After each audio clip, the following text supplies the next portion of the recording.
सोनमर्ग सुरंग का उद्घाटन किया गया है। इम्पॉर्टेंट है, सोनमर्ग कहाँ है? जम्मू कश्मीर में है। इसको जेड टनल या फिर जेड मोड़ प्रोजेक्ट भी कहा जाता है। क्यों दोस्तों? क्योंकि ये उस रास्ते पर बनाई गई है जो जेड शेप का है, या फिर कहें कि जिग जैग फॉर्म में मौजूद है। तो ये रास्ता जिग जैग फॉर्म में है। तो जब सर्दी का मौसम होता है तो यहाँ पर भीषण बर्फबारी होती है, हिमस्खलन होता है, जिसके चलते ये रास्ता जो है एकदम दुर्गम हो जाता है, एकदम ब्लॉक हो जाता है, जिससे आवागमन बाधित हो जाता है। तो इसी जेड शेप वाले रास्ते पर इस टनल को बनाया गया है, इसीलिए इसका नाम जेड मोड़ टनल भी रखा गया है। इसका उद्घाटन 13 जनवरी को प्रधानमंत्री मोदी ने किया है और इसका अब नाम जो है वो सोनमर्ग सुरंग कर दिया गया है, क्योंकि ये सोनमर्ग के लिए रास्ते को साफ करती है या आवागमन के योग्य बनाती है। ये सुरंग जो है जम्मू कश्मीर से लेह को जोड़ने वाले रास्ते पर मौजूद है और इसी रास्ते पर सोनमर्ग भी है। तो ये एक मनोहर या फिर कहीं मनोहारी पर्यटन स्थल है जो सर्दियों में बर्फबारी के चलते ब्लॉक हो जाता था। तो ये जो सुरंग है ये जम्मू कश्मीर के गांदरबल ज़िले में बनाई गई है। इसकी कुल लंबाई 12 किलोमीटर है। 6 किलोमीटर की मुख्य सुरंग है और इसके एक समानांतर सुरंग भी है जिसको स्कैप टनल कहा जाता है। जैसे टनल में कोई जा रहा है, अगर इसमें कोई इमरजेंसी आ गई है, कोई भी दिक्कत आ गई या पानी भर गया या कुछ भी हो गया, तो इसमें जो लोग हैं उनके बचने के लिए एक पैरेलल सुरंग भी बनाई गई है। तो इसी को स्कैप टनल कहा जाता है। तो 6-6 किलोमीटर की 2 टनलें हैं, कुल मिला के 12 किलोमीटर की लंबाई हो जा रही है। गांदरबल ज़िले में है, गगनगीर और सोनमर्ग के बीच बनाई गई है। श्रीनगर और सोनमर्ग के साथ साथ लेह के बीच इससे कनेक्टिविटी जो है वो बेहतर हो जाएगी, याद रखिएगा। केन बेतवा नदी जोड़ो राष्ट्रीय परियोजना, इसका शिलान्यास किया गया है। कब? 25 दिसंबर को। 25 दिसंबर को क्या मनाया जाता है? सुशासन दिवस, अटल बिहारी वाजपेयी जी का सुशासन दिवस। अटल बिहारी वाजपेयी जी का जन्मदिन है, इस दिन जन्म दिवस होता है, उसके उपलक्ष्य में इसको सुशासन दिवस के तौर पे मनाया जाता है। तो केन बेतवा नदी जोड़ो जो परियोजना है, प्रोजेक्ट है, इसमें केन और बेतवा नदियों को परस्पर जोड़ा जाएगा और इस काम की जिम्मेदारी जो है वो जल शक्ति मंत्रालय के अधीन नेशनल वाटर डेवलपमेंट एजेंसी को दी गई है, याद रखिएगा। स्टेटमेंट बना दे तो फंसिएगा मत। इसका शिलान्यास जो है मध्य प्रदेश के खजुराहो में किया गया है, याद रखिएगा, खजुराहो में। और खजुराहो में जो मंदिर हैं वो आपको बताने कि किस शासक ने, किस वंश के शासकों ने इनका निर्माण कराया है। देश की पहली नदियों को जोड़ने वाली परियोजना है राष्ट्रीय परिप्रेक्ष्य योजना के तहत, नेशनल पर्सपेक्टिव प्लान के तहत। ये एक अम्ब्रेला स्कीम है जिसके तहत कई योजनाएं जो हैं वो रखी जाती हैं, जो जला आपूर्ति से संबंधित होती हैं, बाढ़ वगैरह से निपटने से संबंधित होती हैं। तो 1980 में एनपीपी को शुरू किया गया था, उसी के तहत आने वाली ये एक परियोजना है। विश्व जल दिवस 22 मार्च को मनाया जाता है। इसी अवसर पर प्रधानमंत्री मोदी ने जल शक्ति मंत्रालय, उत्तर प्रदेश मंत्रालय और मध्य प्रदेश सरकार, मोदी जी की उपस्थिति में इन तीनों के बीच समझौते पर हस्ताक्षर हुए। परियोजना के तहत छतरपुर जिला, मध्य प्रदेश वाले याद रखें, छतरपुर जिले में एक बांध बनाया जाएगा। किस नदी पर? केन नदी पर। उस बांध का नाम क्या है? दौधन बांध, जिसके बाद पानी की सप्लाई बुंदेलखंड क्षेत्र में की जाएगी। Ken Betwa link project authority इसके कार्यान्वयन के लिए गठित की जाएगी। थोड़ा इसको समझ लेते हैं। ये बेतवा है और ये केन नदी है और ये जो है यमुना जी हैं, तो इन दोनों को जोड़ा जाएगा। केन में यहाँ पर जो बांध है इसी को दौधन बांध कहा गया है। तो कुल लागत जो है आपको याद रखनी है 44,605 करोड़ रुपए अनुमानित है। बुंदेलखंड क्षेत्र के लिए उपयोगी होगी, जिसमें उत्तर प्रदेश के बांदा, महोबा, झांसी और ललितपुर मुख्यतः लाभान्वित होंगे। मध्य प्रदेश वाले अपने हिसाब से देख लें। केन और बेतवा नदियों को देख लेते हैं। केन नदी जो है इसका उद्गम मध्य प्रदेश के कटनी जिले से है। कुल लंबाई इसकी 427 किलोमीटर है, लेकिन उत्तर प्रदेश में 84 किलोमीटर इसका हिस्सा आता है, ये याद रखिएगा। बांदा जिले में ये यमुना जी से मिलती है। तो कैसे याद रखना है? केन जो होती है डीजल वाली, उसको बाइक में या फिर साइकिल में कैसे किसान क्या करते हैं? बांधते हैं। तो किसानों से संबंधित है केन बेतवा प्रोजेक्ट, क्योंकि सिंचाई का फ़ायदा किसानों को ही मिलेगा। तो किसान ही केन का इस्तेमाल करते हैं जिसमें डीजल लेके आते हैं और केन को क्या करते हैं, बांधते हैं। तो केन जो है यमुना जी में बांदा, उत्तर प्रदेश के बांदा जिले में जाके मिलती है। इस नदी पर एक जलप्रपात भी है, रानेह जलप्रपात, और इसी नदी पर एक घड़ियाल सेंचुरी भी है, ये भी याद रखिएगा। केन नदी, मोस्ट इंपॉर्टेंट फैक्ट, पन्ना टाइगर रिजर्व से होकर गुजरती है। बेतवा नदी की बात करें तो इसका उद्गम स्थल भी मध्य प्रदेश में ही है। कौन सा जिला, रायसेन जिला, रायसेन जिला। इस नदी पर कुछ बांध भी बनाए गए हैं जो यूपी स्पेशल में आपसे पूछ लिए जाते हैं। राजघाट बांध, पारीछा बांध और माता टीला बांध, ये तीनों बांध बेतवा नदी पर ही बनाए गए हैं। बेतवा नदी उत्तर प्रदेश के हमीरपुर जिले में जाकर यमुना से मिलती है, याद रखिएगा। ओंकारेश्वर फ्लोटिंग सौर परियोजना की बात करें तो 25 दिसंबर 2024 को प्रधानमंत्री ने इसका उद्घाटन किया, सुशासन दिवस के अवसर पर। इस परियोजना को कौन चला रहा है, किसके अंडर में चल रही है, तो विद्युत मंत्रालय के अधीन एक कंपनी है, नवरत्न कंपनी है, सतलज जल विद्युत निगम लिमिटेड, वह इस योजना का क्रियान्वयन कर रही है। मध्य प्रदेश के खंडवा जिले में यह पार्क अवस्थित है और उसी पार्क से संबंधित है ओंकारेश्वर फ्लोटिंग सौर परियोजना। इसकी क्षमता कितनी है, 90 मेगावाट, ये भी याद रखिएगा। मध्य और उत्तर भारत में सबसे बड़ी फ्लोटिंग सौर परियोजनाओं में से एक है ओंकारेश्वर सोलर परियोजना। अच्छा, ये जो पार्क है, ऊपर परियोजना की बात हो रही है, लेकिन पूरे पार्क की क्षमता कितनी है, 600 मेगावाट, याद रखिएगा। जलवाहक अंतर्देशीय जलमार्ग कार्गो संवर्धन योजना, मतलब जो अंतर्देशीय जलमार्ग हैं, जो नदियां हैं भारत में, उनमें जो कार्गो वाले जहाज हैं उनका आवागमन किस तरह से बढ़ाया जाए, इससे संबंधित एक योजना है जिसका नाम है जलवाहक।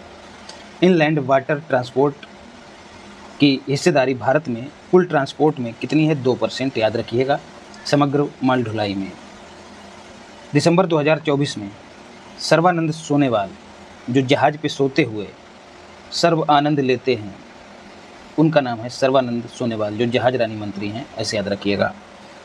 जलवाहक नामक इन्होंने inland waterways cargo promotion scheme को लॉन्च किया, जिसका उद्देश्य क्या है, जो इनलैंड वाटरवेज हैं उनके जरिए सामान का आवागमन बढ़ाना। जलवाहक योजना जो है राष्ट्रीय जलमार्ग संख्या 1 जो कि गंगा नदी पर है, राष्ट्रीय जलमार्ग संख्या 2 जो कि ब्रह्मपुत्र नदी पर है, और राष्ट्रीय जलमार्ग संख्या 16 को कवर करती है। इन्हीं जलमार्गों पर लंबी दूरी के कार्गो परिवहन को इस स्कीम के तहत प्रोत्साहित किया जाएगा। राष्ट्रीय जलमार्ग संख्या 16 जो है वो बराक नदी पर है, याद रखिएगा।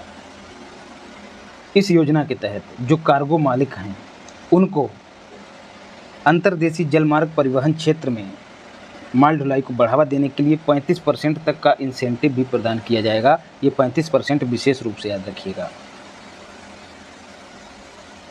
मसाली की बात करें तो भारत का पहला सीमावर्ती सौर गांव, मतलब भारत का जो सीमावर्ती प्रदेश है गुजरात, उसका सीमावर्ती ये गांव है, मतलब एकदम किनारे पर है, तो भारत का पहला सीमावर्ती सौर गांव हो गया है। इससे पहले मोडेरा जो है वो भारत का पहला 24x7 सोलर पावर्ड गांव था। अब जो है सीमावर्ती गांव भी घोषित हो गया है। तो मसाली और मोडेरा दोनों कहाँ हैं, गुजरात में ही हैं। ये मसाली कहाँ है भाई, ये मसाली जो है गुजरात के बनासकांठा ज़िले में है, याद रखिएगा। तो इस तरह से गुजरात का दूसरा सोलर विलेज हो गया है मसाली, याद रखिएगा। मोडेरा के बाद दूसरा है मसाली, मोडेरा मसाली, ऐसे याद रखिएगा। भारत का पहला संविधान संग्रहालय, संविधान संग्रहालय मतलब संविधान से संबंधित चीज़ों जो हैं यहाँ पर संग्रहित की गई हैं, उनकी प्रदर्शनी यहाँ पर रहेगी, हर समय उनको प्रदर्शित किया जाएगा। तो ये भारत का पहला है। थोड़ा संविधान के बारे में भी जान लेते हैं। 26 नवंबर 1949 को संविधान सभा के द्वारा संविधान को अंगीकृत किया गया था और 26 जनवरी 1950 को संविधान को लागू किया गया था, याद रखिएगा। और हमारे संविधान में वर्तमान में 395 अनुच्छेद और 12 अनुसूचियाँ हैं। और भारतीय संविधान पर हस्ताक्षर करने वाले पहले व्यक्ति कौन थे, तो डॉक्टर राजेंद्र प्रसाद, जो कि हमारे राष्ट्रपति भी हैं, राष्ट्रपति भी रह चुके हैं, पहले राष्ट्रपति। विश्व का सबसे बड़ा लिखित संविधान है भारत का संविधान। भारत का संविधान ना तो प्रिंटेड है और ना ही टाइप्ड है, यह हस्तलिखित और सुलेखित है, याद रखिएगा। स्मरणीय तथ्य देख लेते हैं। तो 23 नवंबर को, याद रखिएगा, संविधान दिवस कब मनाया जाता है? 26 नवंबर को। तो 26 नवंबर को इस संग्रहालय का उद्घाटन नहीं हुआ, 23 नवंबर को हुआ है ओम बिरला के द्वारा, और जो भारत के न्याय राज्य मंत्री हैं अर्जुन राम मेघवाल, दोनों के द्वारा इसका उद्घाटन किया गया। ऑप्शन में प्रधानमंत्री भी दिए रहेंगे, हो सकता है द्रौपदी मुर्मू भी दी रही हों, लेकिन आपको हिलकना नहीं है। इसका उद्घाटन OP Jindal global university Sonipat में किया गया। तो यहीं पर यह संग्रहालय जो है वो बनाया गया है, और संविधान को अपनाने की 75वीं वर्षगांठ के अवसर के उपलक्ष्य में इसका उद्घाटन किया गया। अच्छा, जो संग्रहालय होगा उसमें जो सामग्रियों का चयन है संविधान से संबंधित, उनका चयन जो है अंजचिता नायर ने किया है, याद रखिएगा। और यहीं पर ये जो संग्रहालय है, यहीं पर भारत का प्रथम रोबोटिक टूर गाइड, जिसका नाम क्या है? संविद। तो संविधान से ही संबंधित है क्या? संविद, ऐसे याद रखिएगा। तो ये टूर गाइड है, अगर आप संग्रहालय में जाएंगे तो ये आपको वहाँ पर गाइड करेगा। तो ये India's first robotic tour guide है, इसका भी अनावरण किया गया। इसका नाम क्या है? संविद।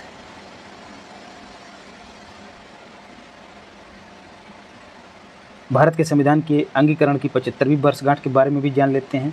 26 नवंबर 2024 को इसके अंगीकरण की 75वीं वर्षगांठ मनाई गई, 26 नवंबर 2024 को, और 23 नवंबर को इसका उद्घाटन हुआ था। और द्रौपदी मुर्मू के नेतृत्व में संविधान सदन, जो पुराने संसद भवन का नया नाम है, उसको संविधान सदन का नाम दे दिया गया है। उसके केंद्रीय कक्ष में वर्ष भर चलने वाले समारोह का भव्य उद्घाटन द्रौपदी मुर्मू के द्वारा इसी दिन किया गया। इस अवसर पर संस्कृत और मैथिली भाषा में भारतीय संविधान का विमोचन भी किया गया, याद रखिएगा। और 26 नवंबर 2024 को भारत का 10वां संविधान दिवस मनाया गया। इसकी थीम विशेष रूप से याद रखनी है, हमारा संविधान हमारा स्वाभिमान। 26 नवंबर को ही राष्ट्रीय दुग्ध दिवस भी मनाया जाता है। तो हमारे जो संविधान निर्माता थे, उन्होंने दूध पीकर जो है संविधान का निर्माण किया था। पहला संविधान दिवस 2015 में मनाया गया, याद रखिएगा। झारखंड और महाराष्ट्र विधानसभा के चुनावों को देख लेते हैं। तो यहाँ से अनर्गल चीज़ों को छोड़ देना है, व्यर्थ की चीज़ें हैं, जो इम्पोर्टेंट चीज़ें हैं उन्हीं को देखना है। झारखंड विधानसभा में कुल कितने विधानसभा निर्वाचन क्षेत्र हैं या फिर सीटें हैं? तो 81 सीटें हैं, याद रखिएगा।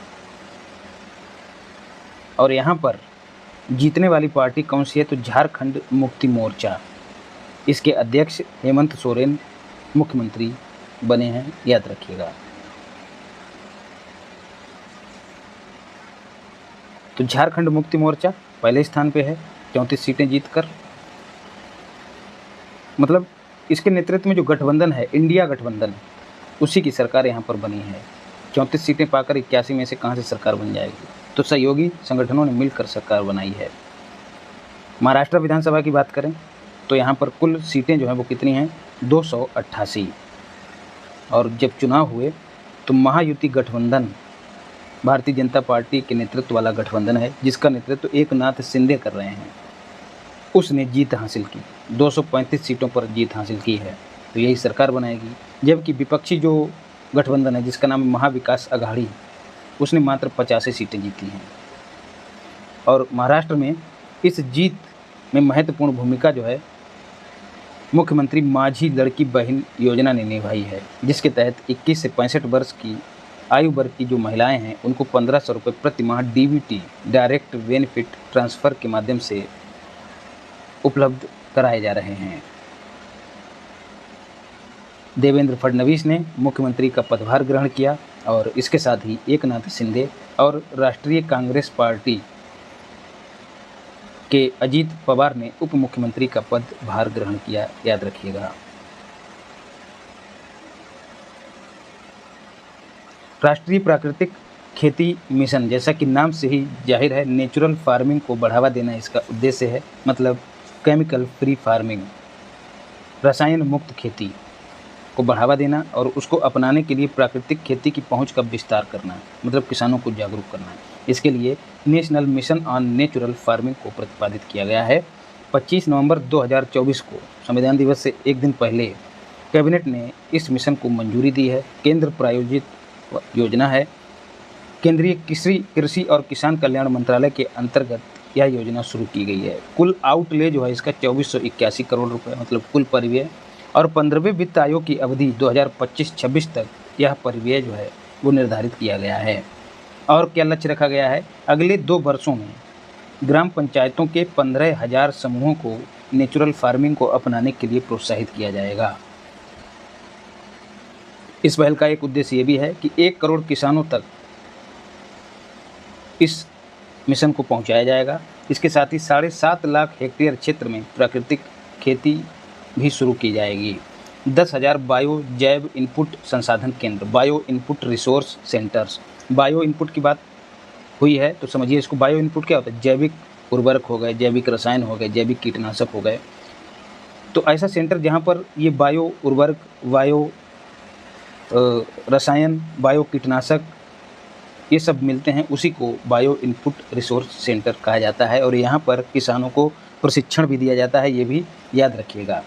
तो न केवल चीज़ें मिलती हैं बल्कि ट्रेनिंग भी मिलती है। 2000 प्राकृतिक खेती मॉडल प्रदर्शन फार्म भी स्थापित किए जा रहे हैं, याद रखिएगा।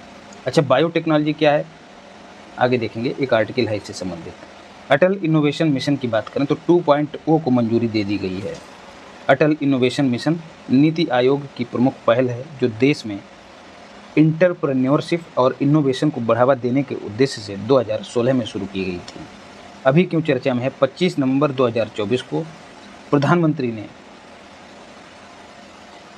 प्रधानमंत्री की अध्यक्षता वाली कैबिनेट ने इसको स्वीकृति प्रदान की, और ये जो है अब बढ़ाकर इसकी अवधि जो है वो 31 मार्च 2028 कर दी गई है, याद रखिएगा।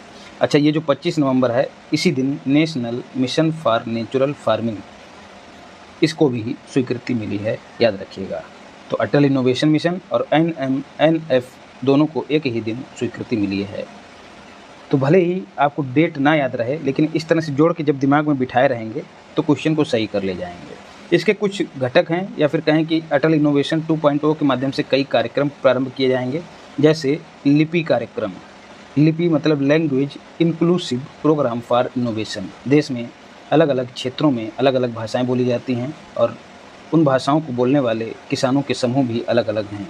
तो उनकी क्षेत्रीय भाषा में, या फिर कहें कि 22 अनुसूचित भाषाओं में इनोवेशन और इंटरप्रेन्योरशिप को बढ़ावा देने का प्रयास लिपि कार्यक्रम के जरिए किया जाएगा। फिर है फ्रंटियर प्रोग्राम। इसके जरिए जम्मू कश्मीर, लद्दाख, नॉर्थ ईस्ट के राज्यों में इनोवेशन और इंटरप्रेन्योरशिप के अनुकूल वातावरण जो है वो बनाया जाएगा। इसके साथ ही ह्यूमन कैपिटल डेवलपमेंट प्रोग्राम चलाकर मानव पूंजी का विकास किया जाएगा, मतलब लोगों को प्रशिक्षित किया जाएगा, इनोवेशन ज़्यादा से ज़्यादा करें। Deep tech reactor, deep tech मतलब गहन टेक्नोलॉजी, रिएक्टर मतलब जो नाभिकीय जो ऊर्जा है उसको उत्पन्न करता है, लेकिन यहाँ पर ऊर्जा की बात नहीं हो रही, यहाँ पर रिसोर्सेज की बात हो रही है, ह्यूमन कैपिटल की बात हो रही है। तो डीप टेक रिएक्टर जो हैं उनके द्वारा शोध सैंडबॉक्स तैयार किए जाएंगे, मतलब एक तरह का शोध वाला इकोसिस्टम जो है वो तैयार किया जाएगा। जो स्टार्टअप हैं उनका व्यवसायीकरण जो है किस तरह से टेक्नोलॉजी की मदद लेकर किया जाए, वो काम डीप टेक रिएक्टर करेंगे।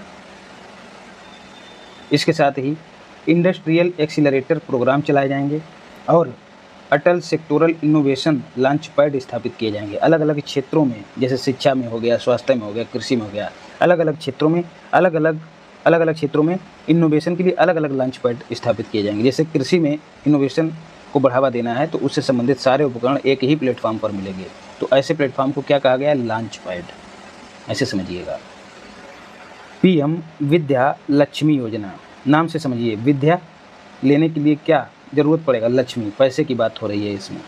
तो जो कमज़ोर छात्र हैं आर्थिक रूप से, उनकी उच्च शिक्षा को जारी रखने के लिए वित्तीय सहायता जो है इस स्कीम के तहत मुहैया कराई जाएगी।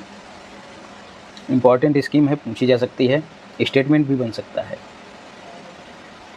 ये स्कीम जो है प्रधानमंत्री उच्चतर शिक्षा प्रोत्साहन योजना के तहत संचालित की जा रही है, और भी कई स्कीमें जो हैं इस योजना के तहत संचालित हो रही हैं, क्योंकि ये एक अम्ब्रेला स्कीम है, छाता स्कीम है। छाता स्कीम मतलब इसके नीचे कई छोटी छोटी स्कीमें जो हैं वो चलाई जा रही हैं, जो उच्च शिक्षा को बढ़ावा दे रही हैं। न्यू एजुकेशन पॉलिसी 2020 के तहत ग्रॉस इनरोलमेंट रेशियो जो है उसका लक्ष्य 2035 तक 50% करने का लक्ष्य निर्धारित किया गया है, जिसको प्राप्त करने में इस तरह की PMUUSP या फिर कहें कि प्रधानमंत्री उच्चतर शिक्षा प्रोत्साहन योजनाएं जो हैं वो महत्वपूर्ण भूमिका निभा रही हैं। 6 नवंबर 2024 को प्रधानमंत्री मोदी की अध्यक्षता वाली कैबिनेट ने इस स्कीम को मंजूरी दी है। तो डेट भले ना याद रहे, लेकिन नवंबर 2024 याद रहना चाहिए। केंद्र क्षेत्र की योजना है। मेधावी विद्यार्थियों को जो उच्च शिक्षा पाना चाहते हैं उनको लोन प्रदान किया जाएगा, लेकिन लोन ऐसे संस्थानों में शिक्षा पाने के लिए दिया जाएगा जो NIRF जो रैंकिंग होती है उच्चतर शिक्षा संस्थानों की, उसमें बेहतर प्रदर्शन कर रहे हों। ये लोन जो है बिना जमानत का मिलेगा और गारंटी मुक्त मिलेगा, याद रखिएगा। NIRF इंडिया रैंकिंग में विशेष स्थान होना चाहिए।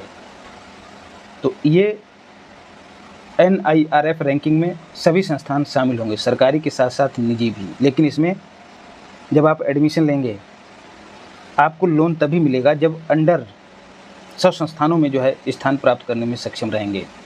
100 से 200 तक की रैंक अगर आप पाते हैं तो राज्य सरकारों से समर्थित संस्थानों में इस स्कीम का फ़ायदा आप उठा पाएंगे। तो कुछ विशेष संस्थान हैं, इंस्टीट्यूशंस हैं जहाँ पर आप एडमिशन ले सकते हैं। ये नहीं कि लोन ले लिया और कहीं भी जाके कानपुर यूनिवर्सिटी या रज्जू भैया यूनिवर्सिटी में जाके एडमिशन ले रहे हैं और लोन निकाल ले रहे हैं और उसको खर्च कहीं और कर रहे हैं, ऐसा नहीं है। 7.5 लाख रुपए तक का लोन दिया जाएगा, जिसमें 75% की क्रेडिट गारंटी प्राप्त होगी। ये क्रेडिट गारंटी क्या होता है?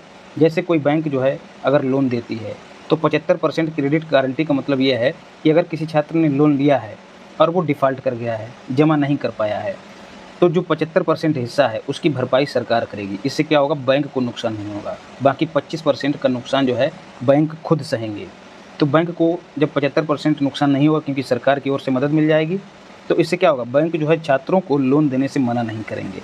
तो जो प्रतिभावान छात्र हैं या ज़रूरतमंद छात्र हैं उनको इस आधार पे नहीं नकारा जा सकेगा कि छात्र तो सब एक ही से हैं, सब लोन लेके जो है अलग छल्ले करते हैं और पढ़ते लिखते नहीं हैं। तो ये 75% की भरपाई जो है सरकार करेगी। इसी को क्रेडिट गारंटी कहा गया है। अच्छा, इसके अतिरिक्त कुछ ऐसे छात्र जिनकी वार्षिक पारिवारिक आय 8 लाख रुपए है लेकिन वो छात्रवृत्ति के पात्र नहीं हैं, तो उनके लिए 10 लाख रुपए तक का लोन जो है वो बैंक के द्वारा दिया जाएगा, जिसमें 3% की ब्याज की सब्सिडी प्रदान की जाएगी। मतलब 3% की भरपाई जो है वो बैंक या फिर 3% की छूट बैंक देगा। शिक्षा के क्षेत्र में कुछ अन्य प्रमुख पहलें जिन्हें आपको याद रखना है। PM श्री योजना, PM school for rising India, स्कूलों को सशक्त बनाने, उनको आधुनिक स्वरूप देने से संबंधित स्कीम है। 2022 में इसको लॉन्च किया गया था 5 वर्षों के लिए, 22 से 27 तक। PM श्री इम्पॉर्टेंट है। समग्र शिक्षा योजना 2018 में लॉन्च की गई, लेकिन इसको संशोधित करके 2021-22 से 2025-26 के लिए लागू किया गया है।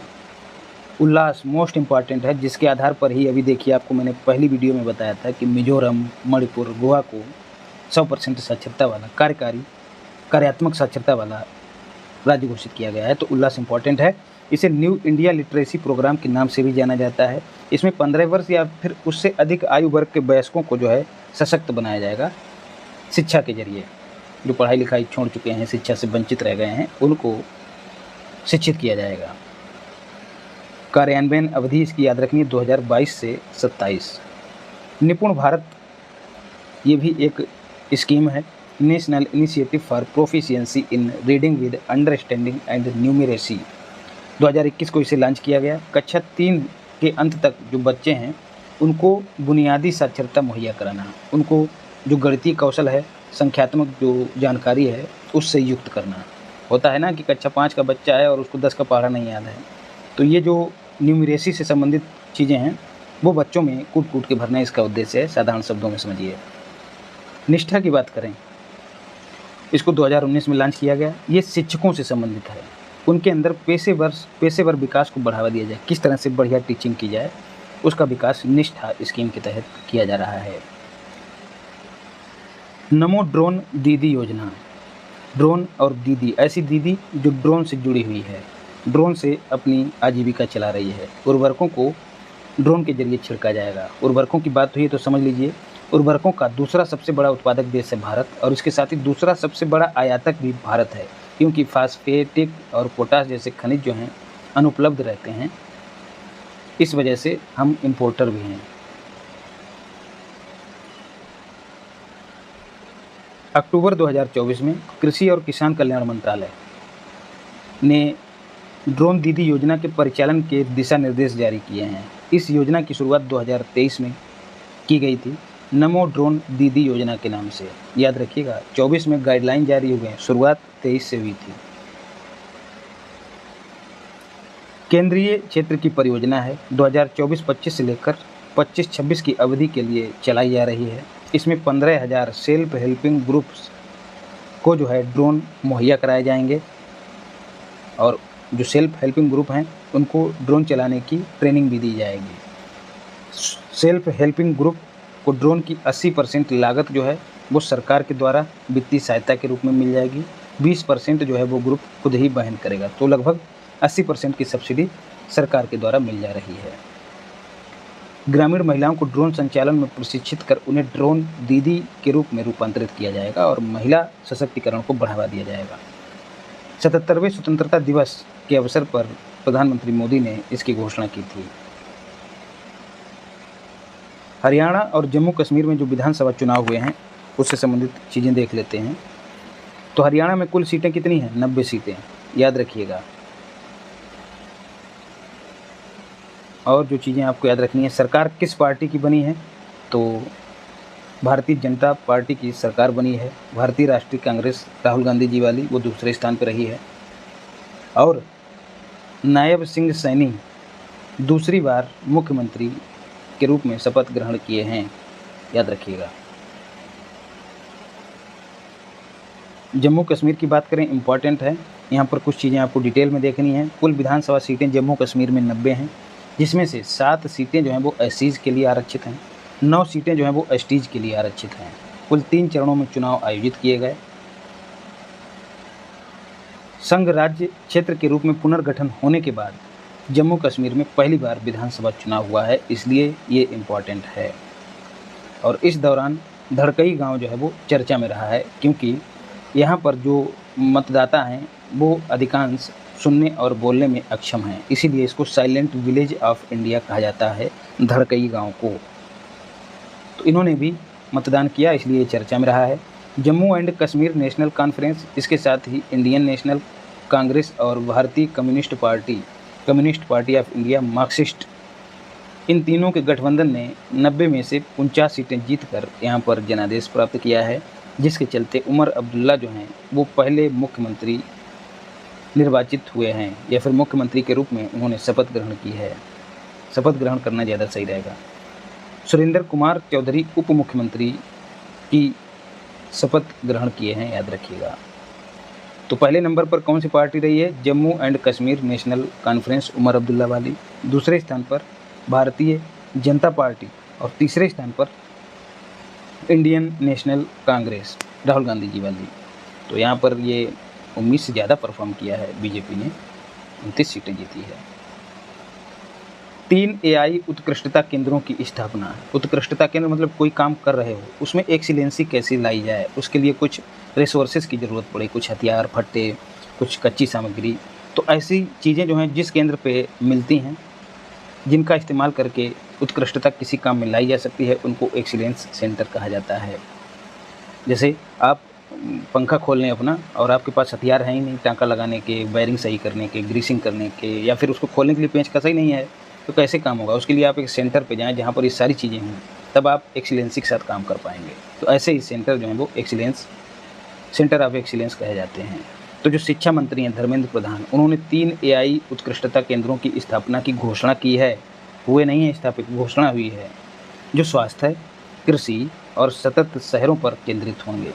तो जो स्वास्थ्य सेवा क्षेत्र में जो एआई उत्कृष्टता केंद्र मतलब ऐसा उत्कृष्टता केंद्र जहाँ पर एआई का इस्तेमाल हो रहा है।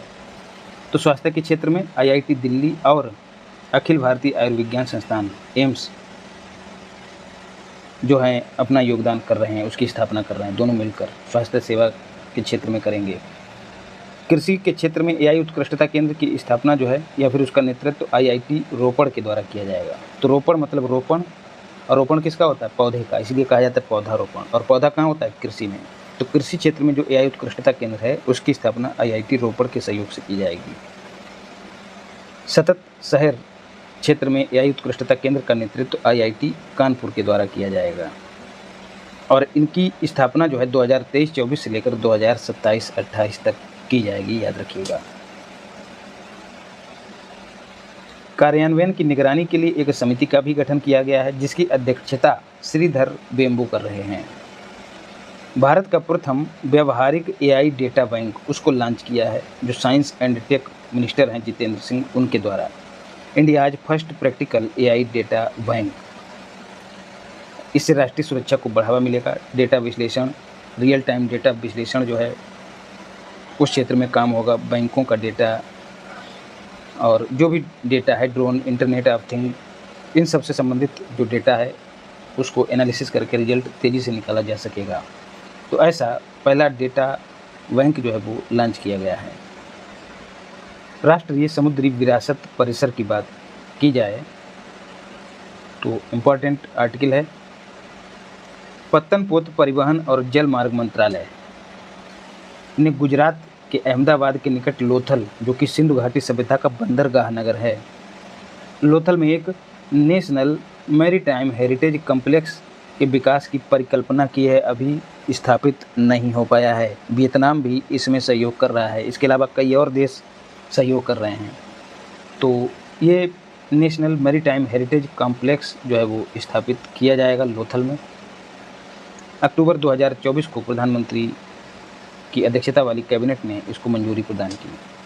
तो डेट याद मत रखिएगा, खाली अक्टूबर महीना याद रखिएगा।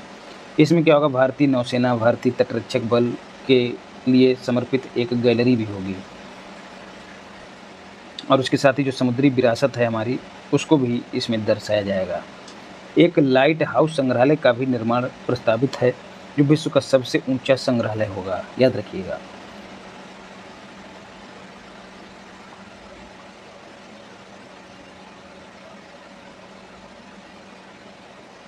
दो चरणों में इसका पूरा विकास किया जाएगा। तटीय राज्यों के मंडप भी इसमें बनाए जाएंगे। जो तटीय राज्य हैं उनके मंडपों का भी निर्माण किया जाएगा। संबंधित तटीय राज्यों और केंद्र शासित प्रदेशों के द्वारा इनका निर्माण किया जाएगा।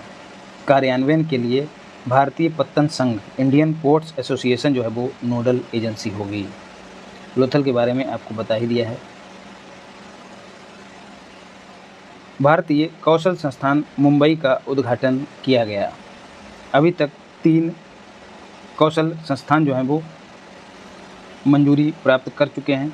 एक मुंबई, दूसरा अहमदाबाद और तीसरा कानपुर। तो ये तीसरा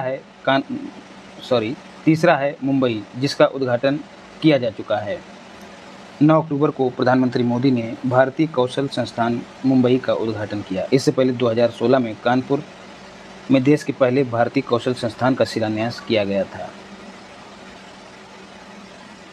पीपीपी मॉडल पर,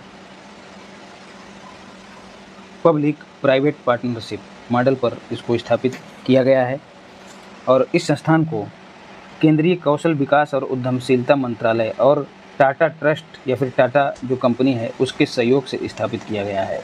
तो सरकार और टाटा जो ग्रुप है दोनों मिलकर इसको स्थापित किए हैं। भारतीय कौशल संस्थान मुंबई और भारतीय कौशल संस्थान अहमदाबाद को टाटा समूह के मध्य साझेदारी से स्थापित किया गया है और जो पहला कौशल संस्थान था जो कि कानपुर में है वो आईआईटी कानपुर के द्वारा स्थापित किया गया है। यदि स्टेटमेंट बना दे तो फंसिएगा मत। तो वर्तमान में कुल 3 ही कौशल विकास संस्थान हैं, याद रखिएगा।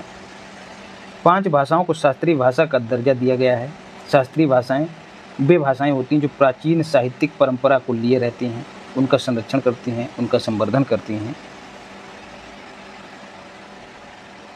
तो शास्त्रीय भाषा का जब दर्जा किसी भाषा को मिल जाता है तो विशेष संरक्षण और संवर्धन के लिए सरकार की सहायता मिलने लगती है। डेट आपको याद रखनी है, 3 अक्टूबर 2024 को कैबिनेट ने 5 भाषाओं को शास्त्रीय भाषा का दर्जा प्रदान करने को मंजूरी दी। डेट याद रखनी है 3 अक्टूबर। ये कौन कौन सी भाषाएं हैं? ABMPP। ए का मतलब असमिया, बी का मतलब बांग्ला, एम का मतलब मराठी, पी का मतलब पाली और दूसरी पी का मतलब है प्राकृत। तो दो भाषाएं लास्ट वाली पाली और प्राकृत जैन और बौद्ध धर्म से संबंधित हैं। असमिया असम राज्य की है, बांग्ला पश्चिम बंगाल की है, मराठा महाराष्ट्र की है, मराठी महाराष्ट्र की है। पाली और प्राकृत जो हैं वो बिहार, उत्तर प्रदेश और मध्य प्रदेश से संबंधित हैं। भगवान महावीर और महात्मा बुद्ध जैसे महापुरुषों ने अपने उपदेश पाली भाषा में दिए हैं। असम की आधिकारिक भाषा असमिया ही है, जिसकी उत्पत्ति संस्कृत से हुई है, तो असमिया को भी शास्त्रीय भाषा का दर्जा मिल गया है। तो कुल कितनी शास्त्रीय भाषाएं हो गई हैं? तो पहले से 6 थीं और 5 नई जुड़ गई हैं, तो 6 और 5 मिलकर कुल 11 शास्त्रीय भाषाएं हो गई हैं। सबसे पहले जो है वो तमिल भाषा को शास्त्रीय भाषा का दर्जा दिया गया था, कब? वर्ष भी याद रखना, 2004। उसके बाद संस्कृत भाषा को दिया गया 2005 में। उसके बाद अंत में ओडिया को शास्त्रीय भाषा का दर्जा दिया गया था। तो कुल 6 भाषाएं ये हो गई। संस्कृत तो आप जान ही रहे हैं, उत्तर भारत में हो गई। तमिल तेलुगु दोनों ता से शुरू होती हैं। इसके बाद कन्नड़ और मलयालम, कुल मिला के चारों जो हैं दक्षिण भारत की हैं। ओडिया अलग है थोड़ा सा। तो कुल 6 ये हो गई, 5 और नई जोड़ दी गई हैं, ABMPP, तो कुल 11 हो गई हैं। क्रूज भारत मिशन, जैसे टाइटैनिक था ना, वैसा ही क्रूज जो है अब नदियों में चलेगा, उसको प्रोत्साहित किया जाएगा। उसके लिए एक मिशन जो है वो पत्तन पोत और परिवहन जलमार्ग मंत्री सर्बानंद सोनोवाल ने लॉन्च किया है। कहाँ से? मुंबई बंदरगाह से। तो क्रूज पर्यटन को बढ़ावा देना उद्देश्य है। जहाज जाएगा, जहाज में सारी सुविधाएं होंगी, मज़ा करते हुए खूब बढ़िया से जाइए और सफ़र करिए। तो बढ़ावा देना है। इसके तहत अगले 5 वर्षों में, मतलब 2029 तक जो क्रूज यात्री यातायात है उसको 2 गुना किए जाने का लक्ष्य है। 3 चरणों में इसको लागू किया जाएगा। और जो पड़ोसी देश हैं हमारे, उनके साथ क्रूज अलायंस भी बनाने पर ध्यान केंद्रित किया जाएगा। और इस मिशन के लिए नए क्रूज टर्मिनलों की स्थापना की जाएगी। नए रास्ते वो स्थापित किए जाएंगे, उनके विकास पर ध्यान दिया जाएगा। क्रूज सर्किटों को, जो अलग अलग क्रूज सर्किट हैं, उनको एकीकृत किया जाएगा। तो कुल मिला के क्रूज पर्यटन को बढ़ावा दिया जाएगा। क्रूज यातायात को भी बढ़ावा मिलेगा। शहरी शासन सूचकांक, जैसे आपने देखा महाकुंभ में कुछ लोग बनारस से आए हैं, धारा के विपरीत दिशा में चलते हुए आए थे। तो ऐसे ही प्रयागराज से बनारस भी लोग जा सकते हैं। तो ज़रूरी नहीं कि बाई ट्रेन, बाई बस ही जाएं। तो अब नदी मार्ग के रास्ते से भी जा सकेंगे, अगर ये सब अच्छे से चला तो। शहरी शासन सूचकांक की बात करें तो सबसे पहले 2020 में इसको लॉन्च किया गया था। लॉन्च करने वाली संस्था कौन है? प्रजा फाउंडेशन। ये जो है अर्बन गवर्नेंस इंडेक्स जारी करती है। सितंबर 2024 को जारी किया गया। ये दूसरा संस्करण है, याद रखिएगा। और इसमें बेहतर प्रदर्शन करने वाले शीर्ष राज्य कौन से हैं? तो केरल पहले स्थान पे है, दूसरे स्थान पर उड़ीसा। उड़ीसा याद रहे या ना रहे, शहरी शासन मतलब शहर में बेहतर शासन के मामले में केरल पहले स्थान पे है। बिहार जो है वो 15वें स्थान पे है। यूपी जो है वो 16वें स्थान पे है। और इससे पहले इंडिया जस्टिस रिपोर्ट हमने पढ़ी है, उसमें यूपी को चौथा स्थान मिला है, 17वां। तो शहरी शासन सूचकांक में यूपी को 16वां स्थान हासिल है। अंतिम राज्य कौन सा है? मतलब शहरी शासन सबसे घटिया कहाँ पर है? तो नागालैंड। ये अंतिम राज्य है शहरी सूचकांक में, शहरी शासन सूचकांक में। भारत का 13वां महापत्तन जो है उसकी घोषणा की गई है। ग्रेट निकोबार में भारत का सबसे दक्षिणी द्वीप है, माफ करिएगा, अंडमान निकोबार से संबंधित है ग्रेट निकोबार। ये भारत का सबसे दक्षिणी द्वीप है। यहीं पर एक खाड़ी है, गलाथिया की खाड़ी या फिर गलेथिया की खाड़ी, जो कि ग्रेट निकोबार द्वीप का ही हिस्सा है। वहीं पर एक इंटरनेशनल कंटेनर ट्रांसशिपमेंट पोर्ट जो है वो विकसित किया जा रहा है। इसकी अधिसूचना जो है केंद्र सरकार ने जारी कर दी है। 13वां महापत्तन होगा, मेजर पोर्ट हो जाएगा स्थापना के बाद।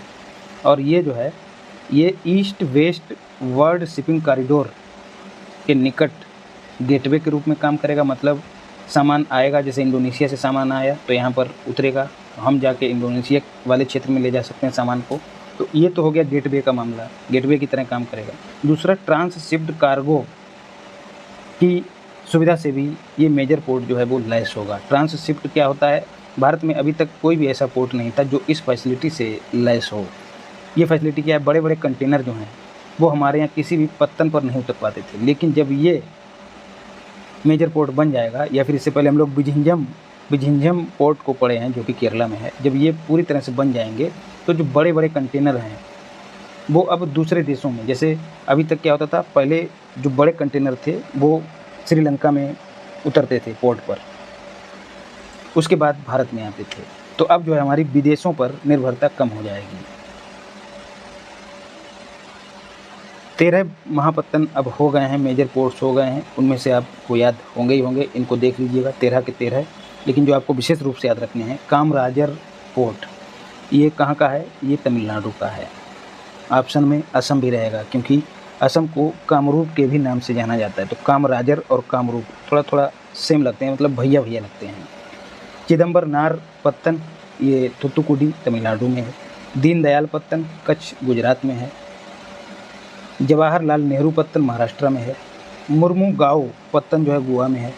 मंगलूर पत्तन कर्नाटक में है। और ये 13वां पत्तन हो गया है गलाथिया की खाड़ी, जो ग्रेट निकोबार, अंडमान और निकोबार द्वीप समूह में बनेगा। एक राष्ट्र एक चुनाव के प्रस्ताव को मंजूरी दे दी गई है। 1951 से लेकर 1967 तक लोकसभा और राज्य विधानसभाओं के निर्वाचन जो हैं अधिकांशतः एक साथ हुए हैं, लेकिन धीरे धीरे व्यवस्था बिगड़ गई और अब जो है कोई ना कोई चुनाव होता ही रहता है। इसी को लेकर भारत के विधि आयोग ने अपनी 170वीं रिपोर्ट में कहा था कि प्रत्येक वर्ष बिना उपयुक्त समय के निर्वाचनों के चक्र का अंत किए जाने की आवश्यकता है। मतलब इसकी सिफारिश की थी कि बार बार चुनाव ना हो। तो इस विधि आयोग की रिपोर्ट का क्रम भी याद रखिएगा। केंद्रीय मंत्रिमंडल ने 18 सितंबर 2024 को वन नेशन वन इलेक्शन प्रस्ताव को मंजूरी दे दी है। ये प्रस्ताव रामनाथ कोविंद जो पूर्व राष्ट्रपति हैं उनकी अध्यक्षता वाली समिति ने दिया था। इस प्रस्ताव में क्या है, चुनाव जो हैं 2 चरणों में कराए जाएंगे। प्रथम चरण में लोकसभा और सभी विधानसभाओं के चुनाव एक साथ आयोजित कराएंगे, जबकि दूसरे चरण में 100 दिनों के अंदर, प्रथम चरण के 100 दिनों के अंदर स्थानीय निकायों के चुनाव कराए जाएंगे, जिसमें ग्राम पंचायतें, नगर पंचायतें, ये सब शामिल हैं। इसके लिए संसद में 2 प्रकार के संशोधन करने की ज़रूरत है, जो कि 2 चरणों में होंगे। पहले चरण में अनुच्छेद 83 और अनुच्छेद 172 में संशोधन किया जाएगा। अनुच्छेद 83 संसद के सदनों की अवधि से संबंधित है। जैसे ये है कि लोकसभा का जो कार्यकाल है वो 2025 में पूरा हो रहा है, या फिर कहें कि 2030 में पूरा हो रहा है, और कोई राज्य है जिसकी विधानसभा का कार्यकाल जो है वो 2029 में पूरा हो रहा है, तो इनको समायोजित करने के लिए, एक साथ कराने के लिए क्या करने की ज़रूरत है, या तो इसको 1 साल बढ़ाया जाए या इसको 1 साल कम किया जाए। तो इनकी अवधि को लेकर जो अनुच्छेद हैं उनमें संशोधन किया जाएगा। तो पहले चरण में अनुच्छेद 83 में, जिसके तहत संसद के सदनों की अवधि जो है वो निर्धारित होती है, उसमें संशोधन किया जाएगा। और ऐसा ही अनुच्छेद है अनुच्छेद 172, जो राज्य विधानमंडलों की अवधि से संबंधित है, उसमें संशोधन किया जाएगा। और इन संशोधनों को करते हुए अनुच्छेद 82 आर्टिकल 82A जोड़ा जाएगा। इस संशोधन के लिए राज्यों द्वारा अनुसमर्थन की आवश्यकता नहीं है, याद रखिएगा, राज्यों के समर्थन की आवश्यकता नहीं है पहले चरण के लिए। दूसरे चरण की बात करें, जिसमें नगरपालिकाओं और पंचायतों का चुनाव कराया जाएगा 100 दिन के अंदर। जो लोकसभा का चुनाव होगा, विधानसभाओं का चुनाव होगा, उसके 100 दिनों के अंदर। एक और संवैधानिक संशोधन जो है वो किया जाएगा। दोनों ही संशोधन जो हैं अनुच्छेद 368 में दी गई संविधान संशोधन की 2 शर्तों को पूरा करेंगे। प्रथम शर्त क्या है, कुल सदस्यों के आधे से अधिक सदस्यों द्वारा मतदान किया जाएगा, मतलब साधारण बहुमत की बात हो रही है। इसके साथ ही द्वितीय शर्त क्या है, उपस्थित और मतदान करने वाले सदस्यों की संख्या का 2/3 मतलब विशेष बहुमत। तो साधारण बहुमत प्लस विशेष बहुमत दोनों से ये दोनों चरण जो हैं वो कंप्लीट होने चाहिए, पारित होने चाहिए। दोनों सदनों में पारित होने के बाद राष्ट्रपति हस्ताक्षर के द्वारा जो है विधेयक अधिनियम बन जाएगा। दूसरा चरण, जिसमें स्थानीय निकायों की बात की जा रही है, चुनाव केंद्र और राज्यों के चुनावों के 100 दिन के अंदर कराने के लिए विधेयक को राष्ट्रपति के पास हस्ताक्षर के लिए भेजने से पूर्व आधे से अधिक राज्यों के विधानमंडलों का समर्थन लेना भी जरूरी है। याद रखिएगा, जो दूसरा चरण है उसके संदर्भ में, पहले वाले में नहीं, दूसरे वाले में। उच्च स्तरीय समिति की बात करें तो ये 8 सदस्यीय समिति थी, 2 सितंबर 2023 को गठित की गई थी। अध्यक्षता किसने की थी? तो रामनाथ कोविंद ने की थी। सदस्य कौन कौन थे? तो गृह मंत्री अमित शाह थे, गुलाम नबी आज़ाद थे, पूर्व वित्त आयोग के अध्यक्ष NK सिंह भी थे इसमें, और वरिष्ठ अधिवक्ता वकील हरीश साल्वे भी थे। अर्जुन राम मेघवाल ये आमंत्रित सदस्य थे। इस समिति में सचिव कौन थे? तो नितिन चंद्र थे।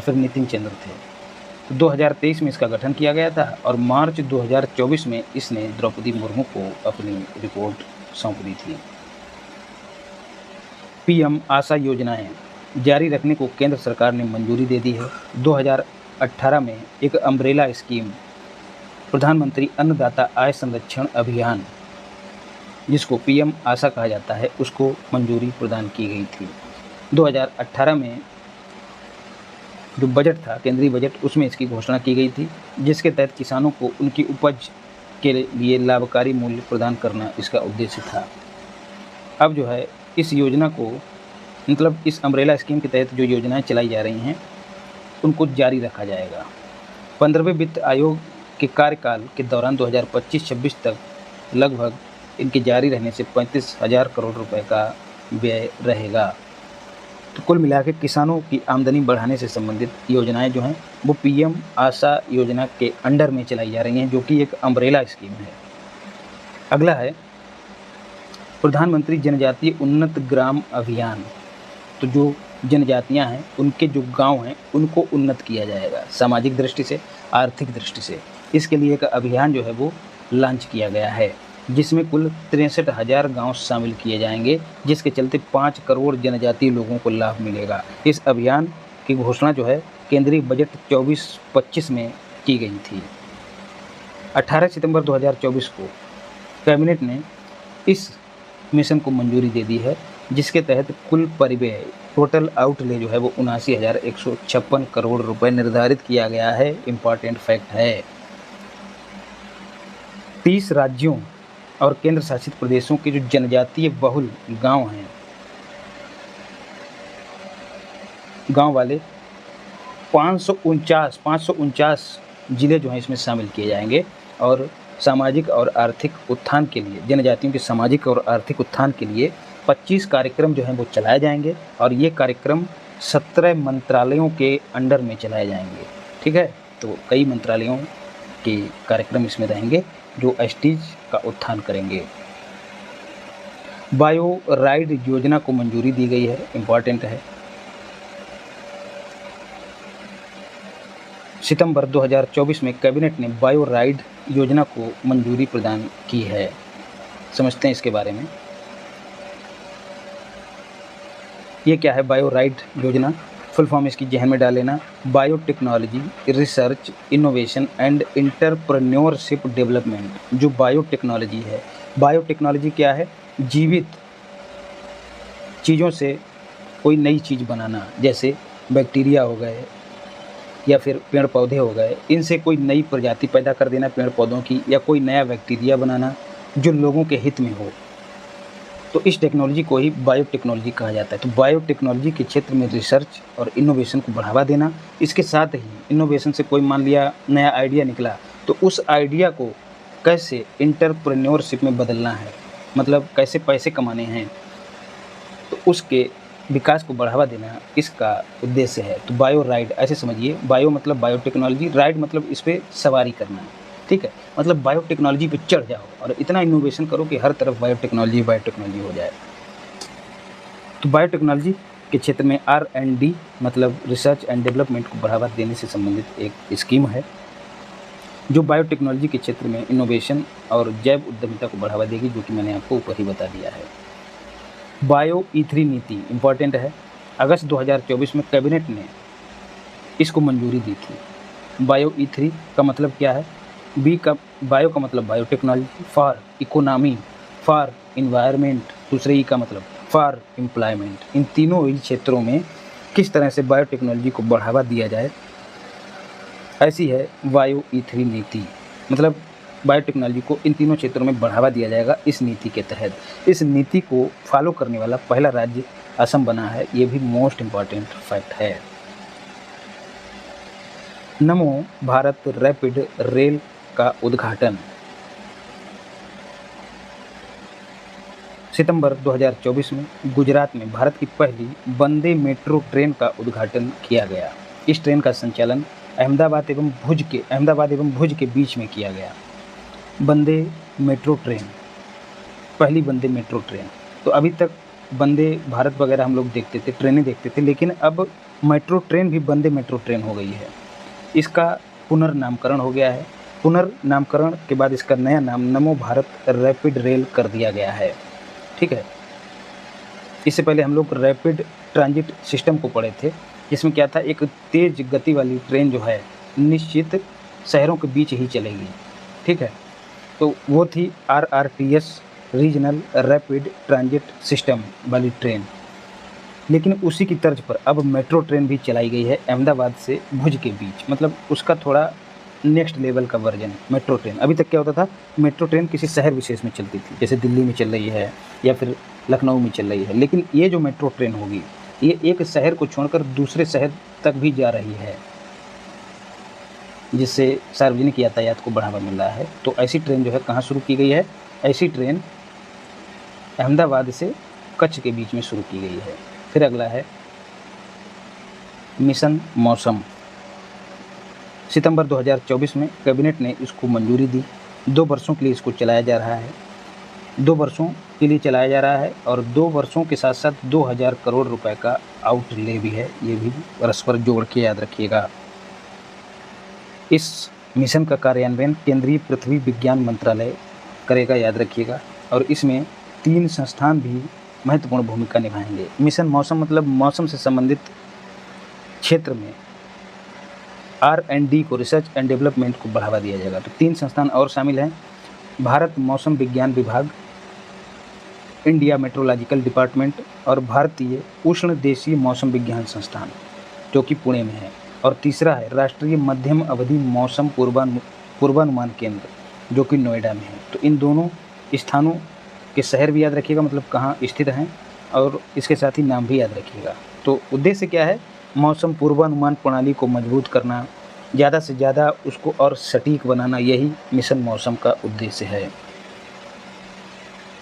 स्वच्छ वायु सर्वेक्षण 2024 इम्पॉर्टेंट है। National clean air program launch किया गया 2019 में। उसी के तहत स्वच्छ वायु सर्वेक्षण भी किया जाता है, जिसमें वायु की बेहतर गुणवत्ता वाले शहरों को शामिल किया जाता है और उस आधार पर उनकी रैंकिंग की जाती है। तो 7 सितंबर को एक दिवस मनाया जाता है, नीले आकाश के लिए स्वच्छ वायु का अंतर्राष्ट्रीय दिवस, या फिर कहें कि नीले आकाश का दिवस। जो आसानी से याद रहे उतना ही पकड़ लीजिए। तो 7 सितंबर के अवसर पर स्वच्छ वायु सर्वेक्षण, क्लीन एयर सर्वे 2024 की घोषणा की गई। इसके द्वारा जो पर्यावरण मंत्री हैं भूपेंद्र यादव और जो राजस्थान के CM हैं भजन लाल शर्मा, इन्होंने जयपुर में इसको लॉन्च किया। और विभिन्न श्रेणियों में स्वच्छ वायु सर्वेक्षण के मामले में बेहतर काम करने वाले जो राज्य हैं उनकी रैंकिंग इस प्रकार है। श्रेणी फर्स्ट में सूरत पहले स्थान पे है, दूसरे स्थान पर जबलपुर मध्य प्रदेश का है और तीसरे स्थान पर आगरा उत्तर प्रदेश का है। तो श्रेणी फर्स्ट मोस्ट इम्पॉर्टेंट है, तीनों को याद रखिएगा। और चौथे स्थान की बात करी जाए तो श्रेणी फर्स्ट में ही चौथा स्थान किसका है, लखनऊ का। तो लखनऊ का स्थान भी याद रखिएगा। स्वच्छ वायु सर्वेक्षण में श्रेणी फर्स्ट में लखनऊ को चौथा स्थान हासिल हुआ है। बाकी अन्य श्रेणियों को छोड़ देना है। और श्रेणी 2 में भी देखिए उत्तर प्रदेश का ही नगर है फिरोजाबाद, और श्रेणी 3 में भी उत्तर प्रदेश का ही नगर जो है वो ऊपर है, नाम है उसका रायबरेली। तो तीनों ही श्रेणियों में पहली श्रेणी को छोड़कर श्रेणी 2 और 3 में पहले स्थान पे उत्तर प्रदेश का ही कोई ना कोई नगर है। लेकिन पहली श्रेणी में उत्तर प्रदेश पहले स्थान पे नहीं है, पहले स्थान पे सूरत है। सूरत ने अपनी सूरत एक बार फिर दिखाई है। 23वां विधि आयोग एक गैर सांविधिक निकाय है, नॉन स्टैट्यूटरी बॉडी, स्टैचू, यार देख लीजिएगा, मैं उच्चारण नहीं ठीक से कर पा रहा हूँ, स्टैचूरी बॉडी भारत सरकार के विधि और न्याय मंत्रालय के विधि कार्य विभाग द्वारा अधिसूचना के द्वारा इसका गठन किया जाता है। काम क्या है इसका? कानून के क्षेत्र में रिसर्च एंड डेवलपमेंट को बढ़ावा देना। तो ये किस क्रम का विधि आयोग है? 23वें क्रम का विधि आयोग है। ये क्या करता है? मतलब रिसर्च करता है, उसके बाद जो विचार आते हैं वो केंद्र सरकार को रिपोर्ट के रूप में मुहैया कराता है। फिर केंद्र सरकार देख के समझ के उसको संज्ञान में लाती है। द्रौपदी मुर्मू ने 3 वर्षों के लिए 1 सितंबर 2024 से, डेट भी याद रखनी है, 1 सितंबर 2024 से 31 अगस्त, क्योंकि उसके बाद से फिर 1 सितंबर शुरू हो जाएगा, 31 अगस्त 2027 तक, मतलब 3 वर्षों के लिए 23वें, ठीक है। तो 23वें में 3 है, 23 में 3 है, यही 3 जो है इसकी अवधि को भी निरूपित कर रहा है या फिर रिप्रेजेंट कर रहा है। तो 23वें विधि आयोग को 3 वर्षों के लिए गठित किया जाएगा, जिसको मंजूरी कौन देता है? राष्ट्रपति देता है। इसमें एक पूर्णकालिक अध्यक्ष होगा, 4 पूर्णकालिक सदस्य होंगे, एक सचिव और भी लोग होंगे। तो ये पहले और दूसरे नंबर वाले विशेष रूप से याद रखिएगा। विधि आयोग का मुख्यालय जो है वो नई दिल्ली में है। फिर क्या है? अप्रैल 2025 को न्यायमूर्ति जो कि सेवानिवृत्त हैं, दिनेश माहेश्वरी को इसका अध्यक्ष नियुक्त किया गया है। दिनेश माहेश्वरी 23वां विधि आयोग, और डीपी वर्मा और इनके साथी हितेश जैन इसके पूर्णकालिक सदस्य के रूप में नियुक्त किए गए हैं। ये दोनों 22वें विधि आयोग में भी सदस्य रह चुके हैं, ये भी याद रखिएगा। डिजिटल कृषि मिशन नाम से ही उद्देश्य कृषि क्षेत्र में डिजिटल टेक्नोलॉजी को बढ़ावा देना इसका उद्देश्य है। 2 सितंबर 2024, 2 सितंबर से एक चीज़ और याद आती है इतिहास में। 2 सितंबर को क्या हुआ था? अंतरिम सरकार का गठन हुआ था, और वो वर्ष कौन सा था ये तुम लोग बता दो। तो डिजिटल कृषि मिशन को मंजूरी दी गई। आउटले इसका कितना है? 2817 करोड़ रुपए। और यह मिशन जो है डिजिटल पब्लिक इंफ्रास्ट्रक्चर पर आधारित है। डिजिटल पब्लिक इंफ्रास्ट्रक्चर क्या है? पब्लिक के हित में जो चीज़ें होती हैं, पब्लिक जिनको इस्तेमाल करती है, तो उनको डिजिटल किस तरह से किया जाए, उनको डिजिटल बनाने वाला जो इंफ्रास्ट्रक्चर है उसी को कहा जाता है डिजिटल पब्लिक इंफ्रास्ट्रक्चर। उसके तहत इसको लॉन्च किया गया है। किसानों के जीवन को बेहतर बनाने के लिए टेक्नोलॉजी का उपयोग किया जाएगा। मूलभूत स्तंभ हैं इसके एग्रीस्टैक और कृषि निर्णय सहायता प्रणाली। इनको थोड़ा थोड़ा समझ लीजिए। एग्रीस्टैक किसान की पहचान से संबंधित है। इसमें क्या होगा? किसानों की पहचान सुनिश्चित की जाएगी, जैसे उनकी ज़मीन की रजिस्ट्री करके, उनके गांव के नक्शे तैयार करके, बोई गई फसल की रजिस्ट्री करके, ताकि डिजिटल तरीके से योजनाओं का लाभ जो है पात्र किसान के पास पहुंच सके। तो एग्रीस्टैक का उद्देश्य क्या है? किसान की पहचान सुनिश्चित करना। इसके लिए किसानों की आईडी भी बनाई जाएगी, जिसके लिए प्रायोगिक परियोजनाएं 6 राज्यों में चलाई जा रही हैं, जिनमें से उत्तर प्रदेश का फर्रुखाबाद जिला भी शामिल है। कृषि निर्णय सहायता प्रणाली, कृषि से संबंधित निर्णय लेने, कैसा निर्णय, कब खाद लगानी है, कब पानी लगाना है, तो ये सब निर्णय जो हैं अब डिजिटल टेक्नोलॉजी पर आधारित रहेंगे, जिससे किसानों को मदद मिलेगी। तीसरा है मृदा प्रोफाइलिंग मैपिंग। मृदा जो प्रोफाइल है उसकी मैपिंग की जाएगी। उसमें देखा जाएगा कि किस क्षेत्र की मृदा में क्या क्या है, कौन सी मृदा में किस पोषक तत्व को और बढ़ाया जाए या किसको घटाया जाए, ये सब मृदा प्रोफाइलिंग के तहत आएगा। मृदा प्रोफाइलिंग होगी, उसके आधार पर किसान जो है वो आगे का कदम उठाएगा। सर्वोच्च न्यायालय का ध्वज और प्रतीक चिन्ह जो है वो बदल दिया गया है। सर्वोच्च न्यायालय का प्रावधान जो है आर्टिकल 124 में है कि भारत का एक सर्वोच्च न्यायालय भी होगा। 26 जनवरी 1950 को संविधान के लागू होने के साथ ही सर्वोच्च न्यायालय अस्तित्व में आया था। उसके 2 दिन बाद 28 जनवरी 1950 को सर्वोच्च न्यायालय का उद्घाटन किया गया। पहले मुख्य न्यायाधीश का नाम याद रखना है, हरिलाल जे कानिया। और 28 जनवरी को सर्वोच्च न्यायालय के स्थापना दिवस के साथ ही इसकी हीरक जयंती डायमंड जुबली ईयर भी उसकी भी शुरुआत की गई। 28 जनवरी 2025 को सर्वोच्च न्यायालय की स्थापना की 75वीं वर्षगांठ मनाई गई। 75 वर्ष होते हैं पूरे तो उसको डायमंड जुबली ईयर के तौर पे मनाया जाता है। अब जो मूल खबर है वो याद रखनी, 1 सितंबर 2024 को द्रौपदी मुर्मू ने, डेट याद रखनी भैया, जो सुप्रीम कोर्ट है उसके नए झंडे और नए प्रतीक चिन्ह का अनावरण किया। झंडा नीले कलर का है जिसमें संविधान के खुले हुए पन्ने दर्शाए गए हैं और उन खुले हुए पन्नों से सर्वोच्च न्यायालय का गोलाकार भवन जो है वो निकलता हुआ दिखाई दे रहा है। इसके साथ ही उस पर अशोक चक्र भी बना हुआ है। संस्कृत में एक श्लोक भी उस पर अंकित है, यह तो धर्मस्ततो जया, जहाँ धर्म है वहीं जय है, वो इसका अर्थ है। न्याय की देवी की नई प्रतिमा का भी अनावरण हुआ है अक्टूबर 2024 में, अगले ही महीने। किसने इसका अनावरण किया? तो उस समय जो चीफ जस्टिस थे डी वाई चंद्रचूड़, उन्होंने लेडी जस्टिस की नई प्रतिमा का अनावरण किया। ये प्रतिमा जो है वो साड़ी पहने हुए है, याद रखिएगा, पूछा जा सकता है। इससे पहले वाली जो प्रतिमा थी वो क्या पहनती थी? पश्चिमी शैली, वेस्टर्न कल्चर में जो गाउन होता है जिसको वेस्टर्न रोब कहा जाता है, उसको पहने हुए रहती थी। तो अब साड़ी पहने हुए है भारतीय संस्कृति के अनुरूप। पहले बाएं हाथ में तलवार हुआ करती थी, लेकिन अब बाएं हाथ में संविधान की जो पुस्तक है या फिर संविधान की प्रति है, तो तलवार की जगह प्रति आ गई है, संविधान उसमें दे दिया गया है।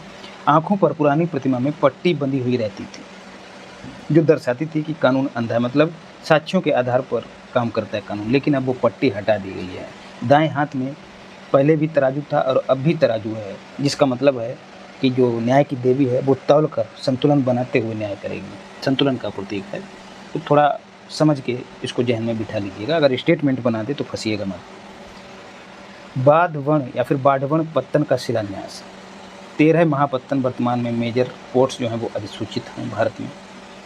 इनका संचालन एक एक्ट के जरिए किया जा रहा है। अगर स्टेटमेंट बना दे तो याद रखिएगा, जो मेजर पोर्ट्स हैं उनका संचालन किस एक्ट के जरिए किया जा रहा है? तो major port authorities act 2021।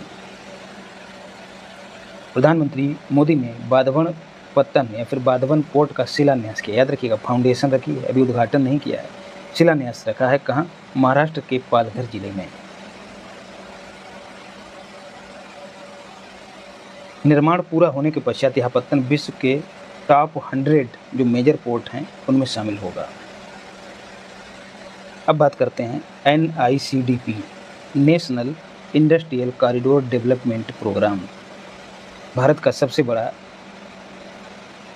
Infrastructure programme है जिसके तहत 11 इंडस्ट्रियल कॉरिडोर जो हैं वो बनाए जाएंगे और भारत के सभी क्षेत्रों को जोड़ा जाएगा। अभी क्यों चर्चा में है? इस कार्यक्रम के तहत 12 नए औद्योगिक नोड्स या फिर शहरों की स्थापना की जाएगी। इन 12 औद्योगिक शहर देश के 10 राज्यों में फैले हुए हैं, ये भी याद रखिएगा।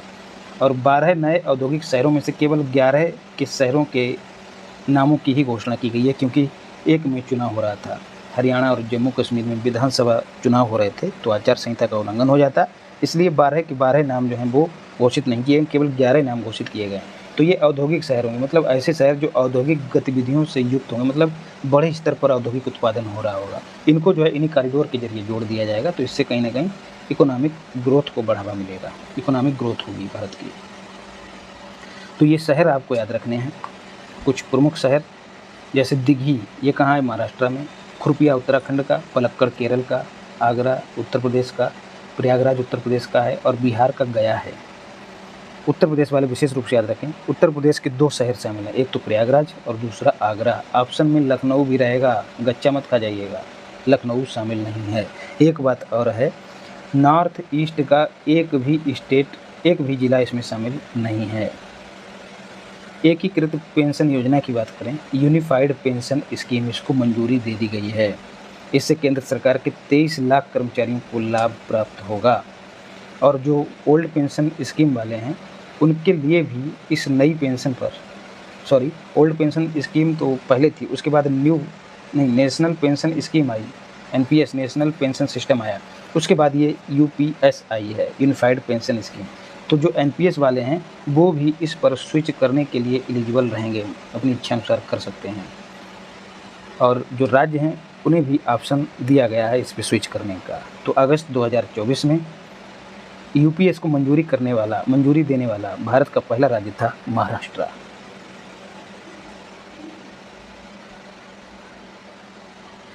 तो 1 अप्रैल 2025 से यूपीएस जो है प्रभावी हो गई है। यूपीएस में जो चीज़ें हैं उनको देख लेते हैं। पहले पेंशन की बात करते हैं। तो जो सेवानिवृत्त होने वाला कर्मचारी है वो अपने अंतिम 12 महीनों में जो वेतन प्राप्त करेगा उसका एवरेज निकाला जाएगा। उस एवरेज का 50% जो है उसे पेंशन के रूप में प्रदान किया जाएगा।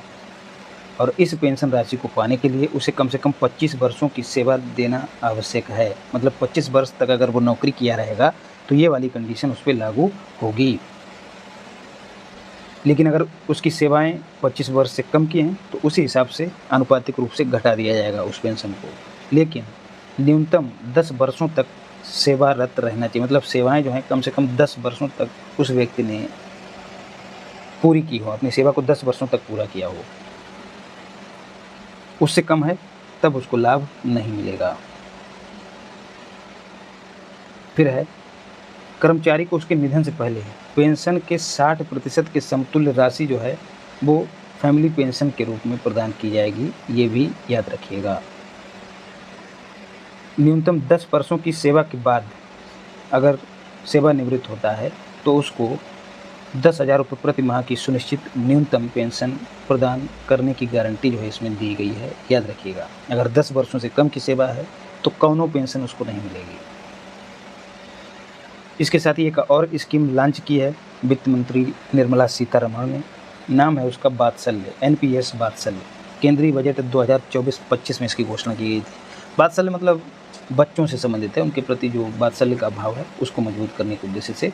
तो ये अवयस्क बच्चे जो 18 वर्ष से कम के बच्चे हैं उनके लिए नई पेंशन स्कीम शुरू की गई है वात्सल्य के नाम से। तो 18 वर्ष से कम के सभी बच्चे जो हैं इसके लिए पात्र होंगे और 1,000 रुपये प्रति वर्ष योगदान करके 60 वर्ष के जब ये हो जाएंगे उसके बाद उनको पेंशन मिलेगी। लेकिन 60 वर्ष तक जो है उन्हें कम से कम 1,000 रुपये प्रति वर्ष सब्सक्राइबर के तौर पर जमा करना होगा। तो ये धनराशि जो है कौन देगा सरकार को? अभिभावक देंगे, माता पिता देंगे। तो उन्हें भी बाद में पेंशन मिलने लगेगी।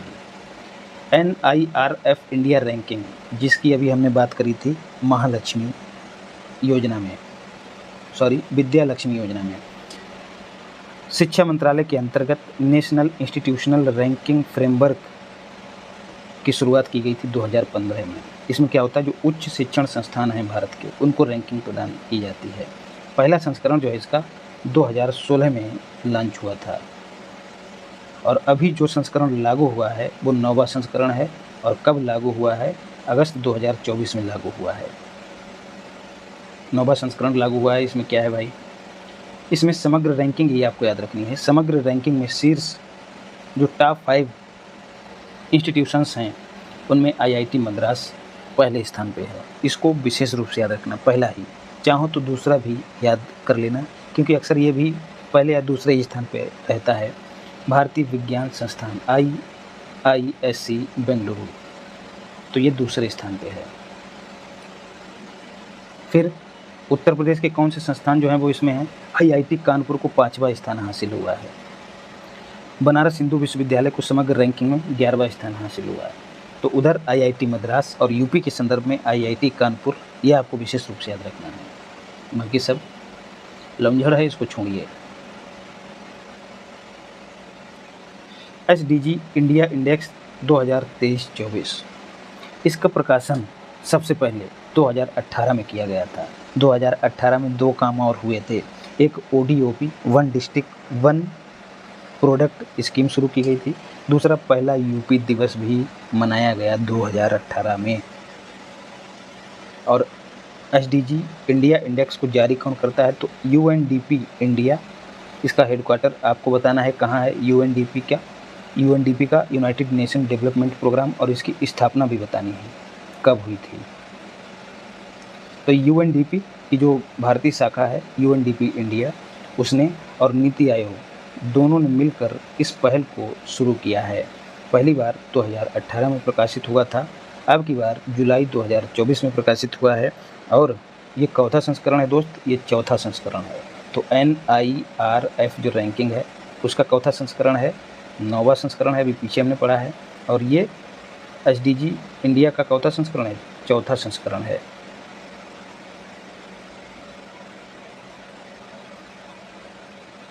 और इसमें कुल 16 लक्ष्य जो हैं वो शामिल किए गए हैं।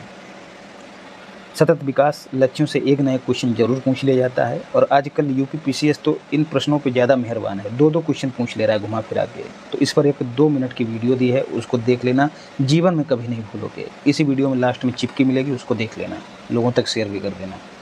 और एक डिटेल्ड वीडियो भी अगर आप GS बूस्टर करके एक प्लेलिस्ट है उसको देखोगे तो वहाँ पर मिल जाएगी, तो वहाँ पर इसको समग्र रूप से आप देख पाएंगे। तो 16 लक्ष्य ही इसमें शामिल हुए हैं। 17वां क्यों नहीं शामिल है?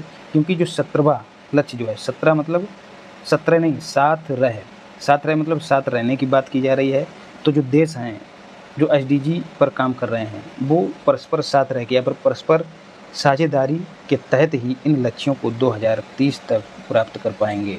तो 17वां लक्ष्य साझेदारी का है और यहाँ पर देशों की बात हो ही नहीं रही है, देश के अंदर की बात हो रही है, इसलिए 17वां लक्ष्य जो है वो छोड़ दिया गया है। तो कुल 16 लक्ष्यों के आधार पर रैंकिंग जारी की गई है। तो जिसने बेहतर प्रदर्शन किया है उसकी बात करते हैं। तो सर्वाधिक सुधार दर्ज करने वाले 5 राज्य, टॉप 5, उत्तर प्रदेश पहले स्थान पे है। इसका स्कोर भी याद रखना है, 25 है। दूसरे स्थान पर इसी का भाई उत्तराखंड, इसी का बच्चा है उत्तर प्रदेश का ही। तो बाप और बेटे क्रमशः ऊपर और नीचे हैं, क्योंकि जम्मू कश्मीर जो है वो UT बन गया है। तो अगर राज्यों की बात की जाए तो पहले स्थान पे उत्तर प्रदेश, दूसरे पे उसका बेटा उत्तराखंड। अगर राज्य और केंद्र शासित प्रदेश दोनों दिया रहा है क्वेश्चन में तो दूसरा स्थान जम्मू कश्मीर का हो जाएगा। राज्यों की संयुक्त रैंकिंग में केरल एवं उत्तराखंड संयुक्त रूप से शीर्ष स्थान पर हैं। कैसे याद रखना है? उत्तराखंड का U ले लेना, UK का U, उत्तराखंड को UK लिखते हैं तो U का मतलब उत्तराखंड और K का मतलब केरल, ऐसे जोड़ के याद रखना। तो केरल और उत्तराखंड पहले स्थान पर हैं संयुक्त रूप से, संयुक्त रैंकिंग में, जबकि केंद्र शासित प्रदेशों की रैंकिंग में चंडीगढ़ प्रथम स्थान पर है।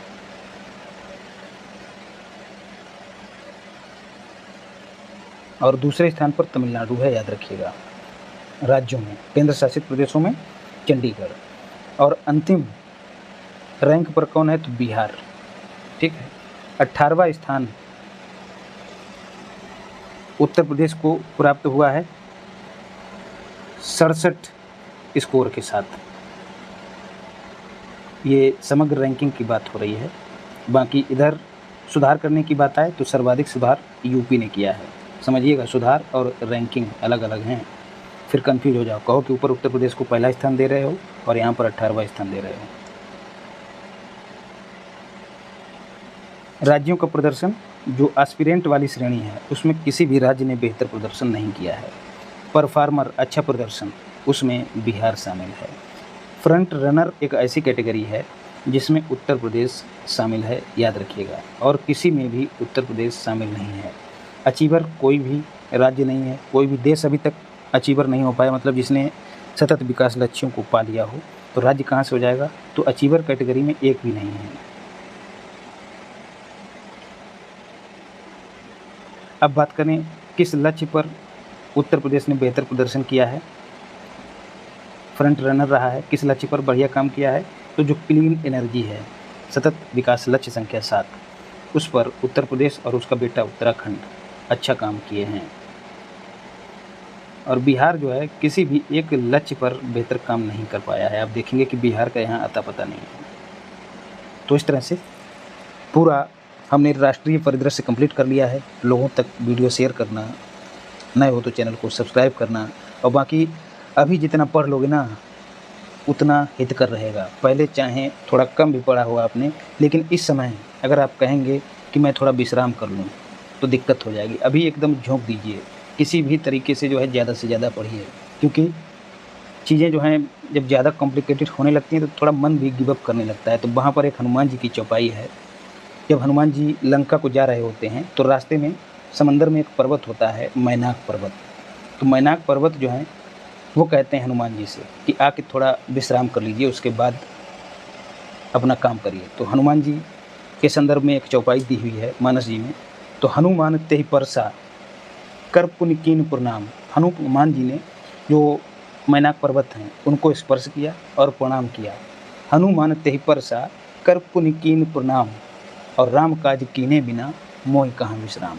तो ये जो हम लोगों का काम है ना, ये भी राम काज से कम नहीं है। सारा कुछ भगवान की ही माया का अंश है, उन्हीं का दिया हुआ काम है। हम तो एक निमित्त मात्र हैं। बस हनुमान जी से जुड़े रहिए, भगवान राम से जुड़े रहिए, राधे श्याम से जुड़े रहिए और डट के मेहनत करिए। मिलते हैं अगली क्लास में। धन्यवाद। राधे श्याम।